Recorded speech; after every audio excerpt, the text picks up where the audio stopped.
அதற்கு பிறகு ஆயிஷா ரலியல்லாஹு அன்ஹா கலங்குகிறார்கள். சஹாபாக்களுடைய உள்ளங்கள் எல்லாம் நடுங்குகிறது, கைகள் எல்லாம் தளர ஆரம்பிக்கிறது. சஹாபாக்களால் ஏற்றுக்கொள்ளப்பட முடியாத சூழ்நிலை உருவாகிறது.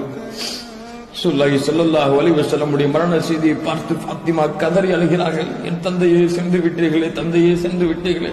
ஆயிஷா ரலியல்லாஹு அன்ஹா சஹாபாக்களை பார்த்து சொன்னார்கள், உங்கள் தோழரை நீங்கள் கைவிட்டு விட்டீர்களே, தோழரை கைவிட்டு விட்டீர்களே என்று. எப்படி தாங்க முடியும் அந்த இழப்பை தோழர்களால்? வெளியிலே உமர் சொல்லுகிறார், யாராவது அல்லாஹ்வுடைய தூதர் மௌத்தாகி விட்டார்கள் என்று சொன்னால் தலையை சிவி விடுவேன். ஏற்றுக்கொள்ள முடியவில்லை தோழர்களால். சில பைத்தியக்காரர்கள் சொல்லுகிறார்கள் உமருக்கு பைத்தியம் பிடித்தது என்று. எப்படி ஏற்றுக்கொள்ள முடியும் அந்த ஹபீபுடைய மரணத்தை? ஹபீபை பார்க்காமல் அந்த தோழர்களுடைய நாட்கள் கழியாது. ஹபீபுடைய முகத்தை பார்க்காமல் அந்த தோழர்களுடைய விடியல் இருக்காது.